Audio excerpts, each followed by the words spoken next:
Jadi sudah menjadi protap bahwa orang sakit ini obatnya harus ini, yang memang mereknya ini. Padahal kita tahu merek ini tidak cocok dengan si diagnosis ataupun si keluhan Hah? pasien Emang itu. bisa begitu? Bisa karena memang tidak ada pilihan. Misalnya rumah sakit itu dia punya daftar obat A, B, C sampai Z. Tapi kita tahu nih obat ini nggak cocok. Tapi karena memang adanya obat itu di rumah sakit itu ya dengan terpaksa tuh kita kasih.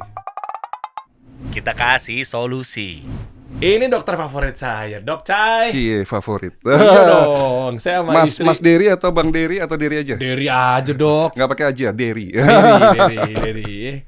Ini happy banget lihat konten-kontennya apa segala macamnya. Kayaknya seru sekali dengan pembahasan mengenai peperangan antara medis sama tradisional, Dok. Cie perang. Perang. Jadi sebenarnya Anda di mana posisinya? Holistik nanti kita bahas ya, Dok ya. Sebentar, Anda masih ada apa izin di dokter apa namanya? SIP. SIP. Anda ada SIP-nya nggak sih? Sudah nggak dilanjutin. Sama siapa? Memang saya sendiri nggak melanjutkan untuk STR maupun SIP. Kita bahas deh. Klarifikasi ya. Berarti kalau sekarang ID Ikatan Dokter Indonesia. Kalau Ikatan Dokter Indonesia, saya sebagai anggota ID ya pasti yang namanya dokter itu otomatis menjadi anggota ID. Oke. Ya kan. Namun untuk berpraktek menjadi seorang dokter medis itu kan harus ada rekomendasi dari ID untuk melanjutkan STR ataupun SIP-nya.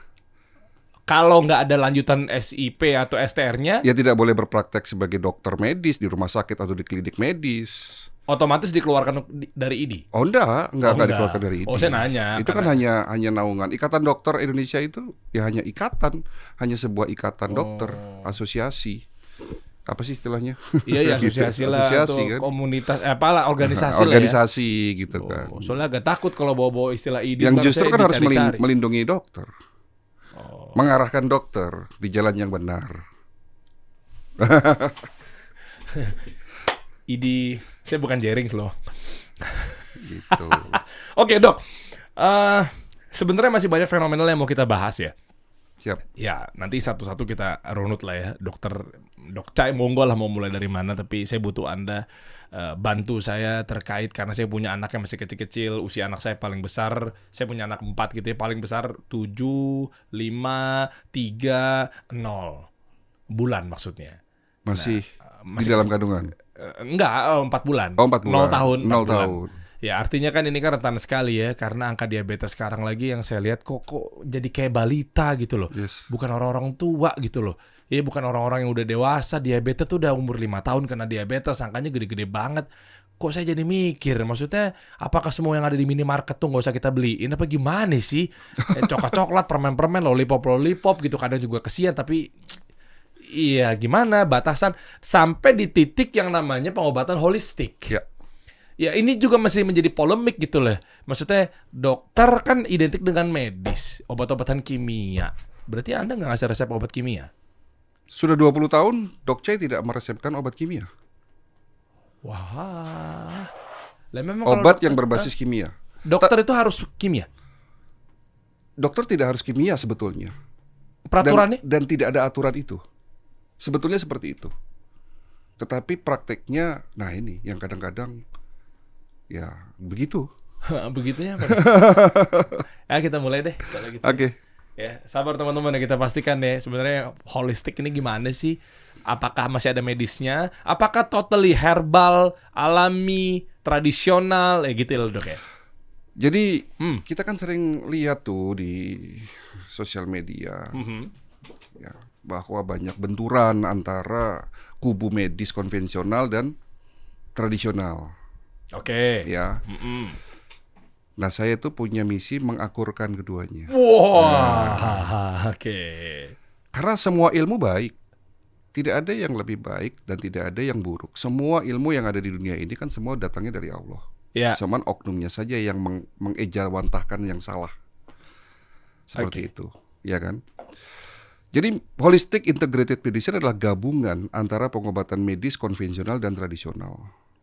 Ya, basicnya apa ya? Saya belajar dari ilmu kedokteran, medis. Saya lulusan kedokteran, kan begitu. Predikat dokter melekat seumur hidup buat saya. Walaupun saya anggaplah saya dikeluarkan dari ID atau memang saya tidak SIP, tidak ada SIP, tetapi predikat dokter kan melekat. ya, seperti predikat ustadz dan Iya. lainnya kan gitu. Nah, ilmu kedokteran medis itu baik, tapi ada juga yang tidak baik, ya. Ada juga kekeliruannya, saya katakan. Begitu juga tradisional, ada yang baik, ada yang juga tidak baik. Nah, yang baik-baik kita ambil, yang tidak baik kita hilangkan. Yang tidak baik itu apa? Salah satunya yang tidak sesuai dengan hukum Islam. Contoh. Ya contoh misalnya kalau tradisional memakai darah, ya jelas itu tidak baik. Misalnya seperti itu. Kekurangan dari tradisional apa? Dia empiris sifatnya. Tidak ada sains yang jelas. Bahkan kalaupun ada penelitian, ya sifatnya masih in vitro. Ya tidak sampai pada uji klinis pada manusia. Oke. Ya itu yang menjadi alasan dunia kedokteran medis. Kalau sakit jangan pakai herbal karena belum ada uji klinisnya. Tapi kita kan tidak seperti itu. Kita melihatnya bahwa sekarang dunia sudah berubah. Dunia kedokteran itu kan sekarang sudah berubah. Bukan lagi hanya sekedar medis yang memang mengutamakan pengobatan dengan cara obat berbasis kimia. Tetapi herbal di luar sana pun sudah berkembang pesat. Banyak teknologi ditemukan. Banyak obat herbal yang sudah standar farmasi yang sudah ada uji klinis. Tapi kan image herbal kan jadul. Kok jadi akhirnya ditemukan? Bukan herbal memang DNA-nya dan sifat aslinya adalah alami. Herbal itu tanaman. Kalau bahasa aslinya, bahasa harfiahnya, herbal itu tanaman obat. Kok ditemukan? Bukan, maksudnya ditemukan teknologinya. Oh, oke. Paham ya? Contoh misalnya gini deh, ilustrasinya gini. Kita tahu bahwa kayu manis itu sehat, itu bagus, itu untuk kanker. Cuman kalau kita bicara penyakit kanker, lalu you konsumsi kayu manis, ya nggak akan bisa untuk nyembuhin penyakit kanker yang sudah stadium 3-4. Caranya? Caranya kayu manis ini harus diekstrak sehingga mendapatkan senyawa aktif. Oh, I see. Karena di dalam kayu manis itu ada senyawa aktif yang bisa membunuh sel kanker. Tapi dengan dosis yang tradisional, yang hanya sekedar rebus-rebusan, itu tidak bisa untuk membunuh sel kanker. Karena apa? Kanker itu ibarat penjahat yang harus kita tangkap. Penjahatnya ada di Jakarta, hampir sampai di Cengkareng. Kita baru di sini nih. Kalau kita nangkap penjahatnya pakai motor atau mobil yang macet, ya nggak akan ketangkep. Udah pindah negara dia tuh, udah kabur. Kalau sudah bye-bye, artinya kankernya sudah metastasis ke otak, ya selesai. Kalau traditional medicine seperti itu. Tapi kalau herbal dengan konsep holistik, memang dia teknologi tinggi, high teknologi. Yang diambil bukan whole herbal, tapi senyawa aktifnya. Ya, ada salah satu perusahaan herbal dari Spanyol yang dulu pernah datengin ke saya. Dia mengatakan bahwa ini herbal, ya ini suplemen, ini nutraceutical yang bisa menyembuhkan penyakit kanker. Lalu saya tanya, buktinya apa? Tentunya mereka menampilkan ke saya uji klinis selama 18 tahun. Hasil riset yang begitu panjang. Ya, saya tanya dong, isinya apa? Kayu manis dan green tea. Saya senyum. Apa bisa kayu manis dan green tea menyembuhkan kanker stadium 3 dan 4? Kalau hanya sekedar preventif, oke. Minum kayu manis, green tea bisa mencegah penyakit kanker. Tapi kalau sudah kanker, apa bisa? Ternyata dari hasil uji klinis itu bukan kayu manisnya yang ditampilkan, tetapi teknologinya. Mereka punya teknologi biomolecular activation. Senyawa aktif yang ada di kayu manis itu dikuatkan 1000 kali lipat kekuatan untuk membunuh sel kanker. Jadi sampai ke tahapan itu sekarang herbal yang kita maksud.